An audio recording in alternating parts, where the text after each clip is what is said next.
I actually touted last night. Right. And this shows you how this country has you fear of being like a tout. So I had left the roast battle. I just walked past. Do you know where Muriel's is? Mm-hmm. Yep. Right. It was quite funny to watch for about 10 seconds.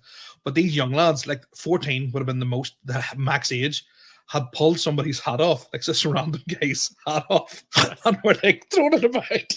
And he was trying to grab it. It's like early naughties bullying. Like, yes. So he grabs one of them, right? And I couldn't believe it. One of the lads pulls out this fucking monster of a knife, like a machete nearly. Yeah. One of them knives. Like it was a proper, like almost like a kitchen knife. It was massive. And then your boy was like, oh, and I was sort of going, I'm going to have to intervene here. Like, I'm going to have to do something. I'm going to have to, like, say, these calm down or something. Eventually, Tim Ed got there, right? Now, did I slow down when I was walking? I did slow down. Yeah. I was like, I'm going to go slowly. So hopefully, I don't have to get involved.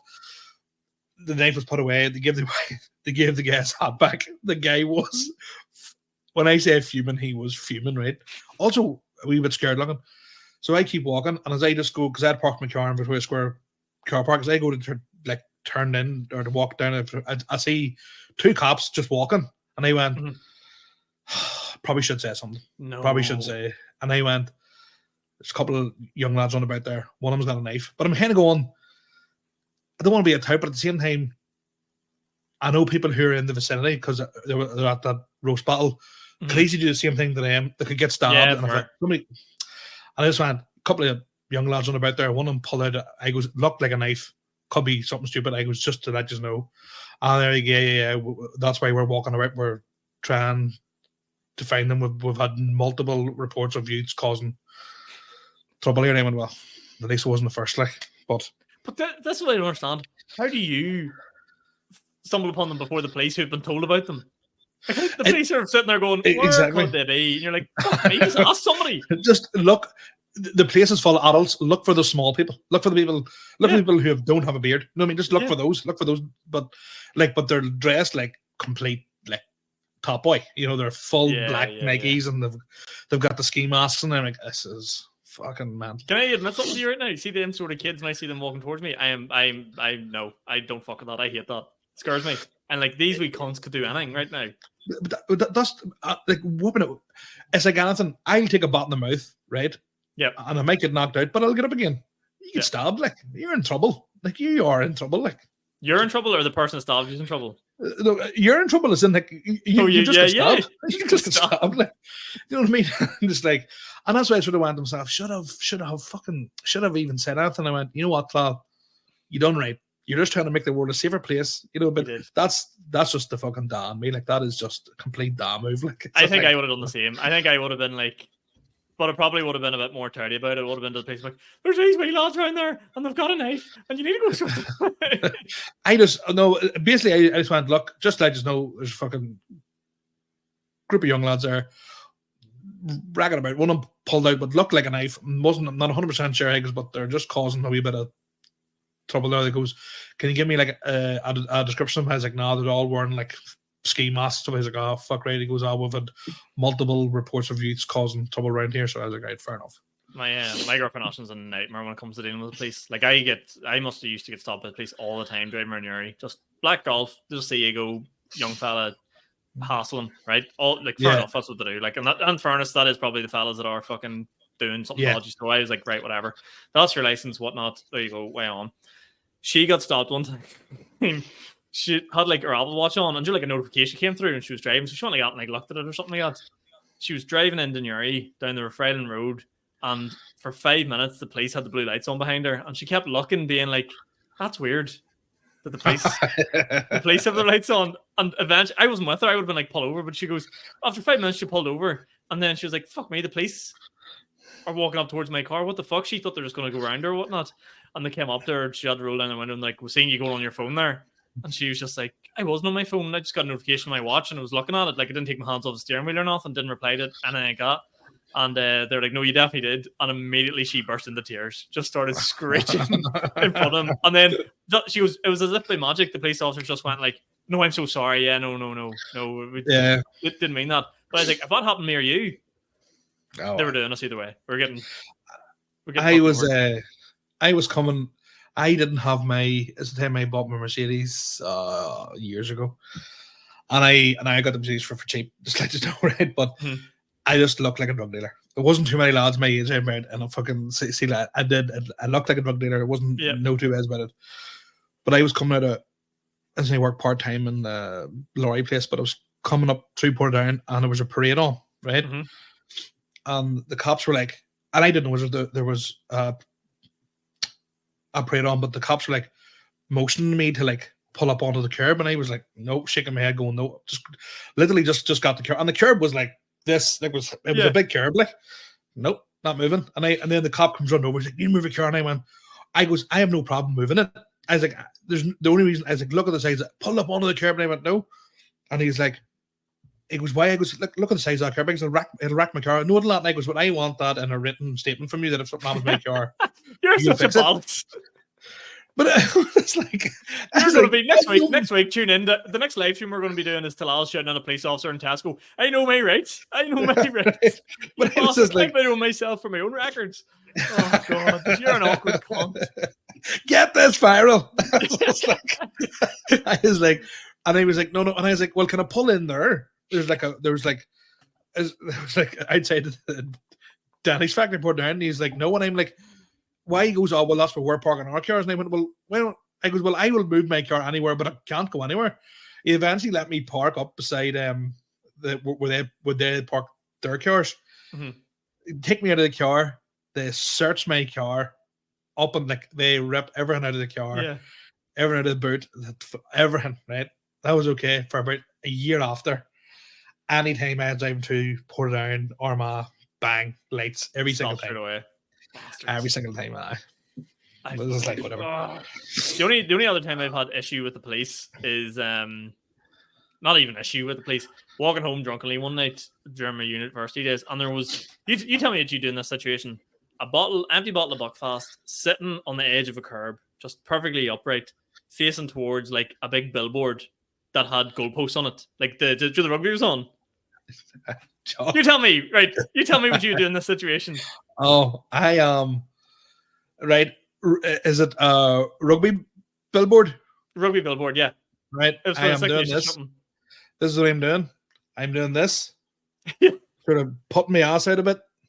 And Johnny Wilkinson, that thing as high as I can fucking get. Fucking booting that, no problem. This is on the bottom, the bottom of Botanic Avenue there. Yeah. There's like who's ever crossing that billboard. So I fucking hoof this bottle, and don't let the record show, Your Honor. Right between the post, right? Absolutely perfect. Smash the bits. The boys are all going like, yeah, fucking unreal. Next thing, up the top of the road, there was a police fucking just checkpoint. They must have been checking cars, stuff like that. And they goes, which one of you? There's like 3 or 4 of us. He goes, which one of you kicked that bottle, heard it smash? And we all went, oh no, it wasn't us. Like, and they're like, we know it was one of you. Like, someone admitted. So I was like, fuck, I just want everyone to get home. I'll admit it. And I goes, look, it was me. I'm sorry. Shouldn't have done it and stuff they got there. But like the glass is like behind like all over the side. Like there's nothing left on the footpath. Like, and he was like, right, I'm going to need to see some ID then. I was just like, all right, okay. I'm really sorry about it, sir. Joe started giving him all the niceties. Oh, sir, and all this here. Give him ID.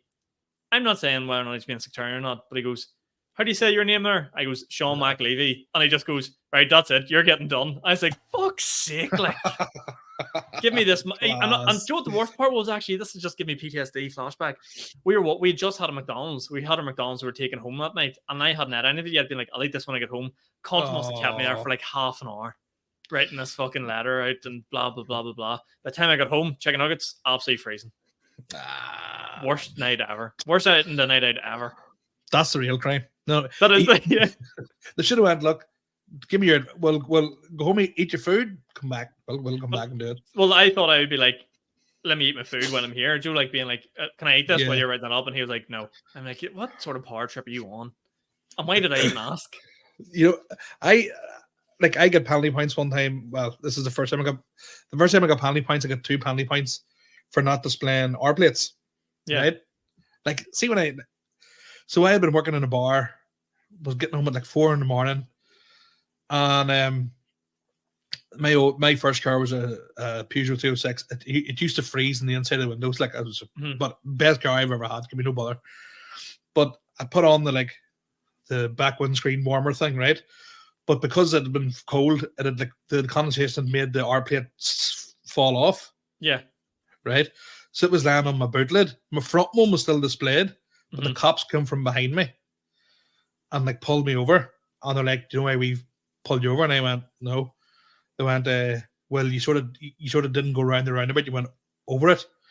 And I went, "Here, look, sorry about that. No problem. It was we roundabout just outside the mine." I went, "Look, very sorry about that."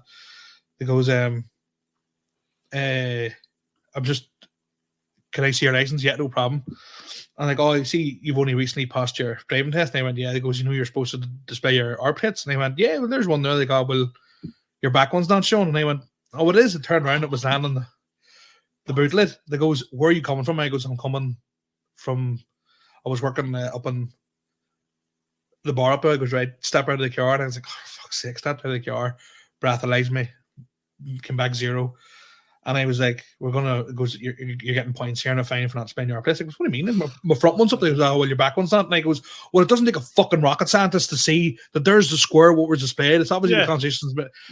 And then obviously it was the fact that I think I could talk my way out of it if I had went, "It doesn't take a fucking rocket scientist." No, you're tired, that's where you lost them. That's the exact moment you lost the room. Like when you had just had a shit day and just like, and I'm so close to home, and like I can nearly see my house, like see my mum's house from here. And I went, "It doesn't take a fucking rocket scientist to believe in fucking." So I had to go in the station and get them points. It was a fucking disaster. But anyway. I hate them. For legal reasons, right? This is the last story I'll tell about driving. For legal reasons, this happened to a friend of mine. All right. For legal reasons, right? John McAgreevy. Yeah, this happened to John McAgreevy, right? So John decided he wasn't going to go on a night out because he had just passed his test, and he's like, "I'll pick everyone up from the nightclub." Now, John didn't have a car yet, so the only thing he could drive was his man dad's Nissan Qashqai Plus 2, right? So he's driving a fucking massive DLA mobile Jeep, right? Brand spanking new, 18 maybe. This was back when John was a young lad. And anyway, night out ends. He goes to the bank in Newry. Everyone's getting out, and I may as well. It was like a limousine pulling up outside the place. People were, climbing over each other to get into this yoke, and I was like, "Oh, there's fucking room for everybody. Where do you want to go? We'll start dropping people home and all." The boys at the time wanted left off at Fire Tucks at Sugar Island. So I mean, this is like 20 meters away, right? But sure, fuck it. You get the new whip, get everyone in. One of the boys, One of the boys goes, "Sure, just go over the bridge there." This bridge, notoriously known in your area outside the front of City Hall, is a one-way system. No one in the history has ever drove down this the wrong way until this night. John fucking decides, doesn't even think, just goes, "Oh, it's just over the bridge here." Drives over the bridge. Who's sitting at the other side of the bridge just waiting? The police. Class. Police sitting there. So John has to drive down the side. In the car, there's probably it's a Nissan Qashqai Plus 2, so there should be 7 people in the car. There was about 13. Oh, there was way too many people in this car. And as soon as the police were saw, fucking people started out, the doors opened, and John was like, "Everyone needs to get out of the car. If anyone stays in the car, we're fucked. So everyone has to get out." So everyone just got out and ran like fuck out of it. And let's just say John was held there for I'd say about 3 hours. Breathalyzed, fucking everything checked on the car. Where'd you get this car from? Of your insurance, blah blah blah blah blah blah. Nightmare. But basically what happened was John got done in the end, right? Yeah. So he got, it's double points when you're on your R plates or something like that. No, you only have 6 points, you see. So you can you've only 6 points. Yeah. So they were going, right, you're overcrowded tonight. You've went down a one-way street. You're careless driving. They're like, that's on what for you. They were like, for you, that would be 18 points when you double it all up. And you're only allowed whatever, 12 or whatever. So it would be immediate disqualification. But John, crafty boy he is, knows the rules. He's got his, I know my rights. As soon as they were like, "How many people were in the car tonight?" John's just going, "Nobody.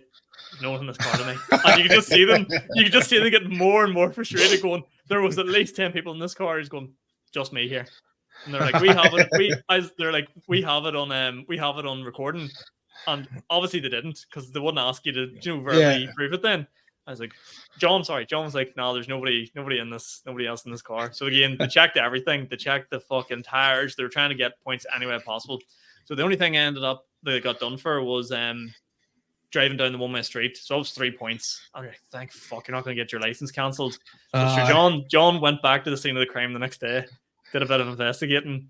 The writing on the road, it says one way. Half of it was washed off. Hasn't been topped up in ages. So it would just say way. There was no like one way or do not enter or nothing like that. There was no solid line. They're all dotted, so it looked like a giveaway. Sent all the photos off to the police. Got it turned around. 0 points. Got the money back. Yes. What a win for John. Here, let's just say John was delighted. John was very happy about the whole thing. Hey, we need this John on a podcast. We need to That boy John got some stories.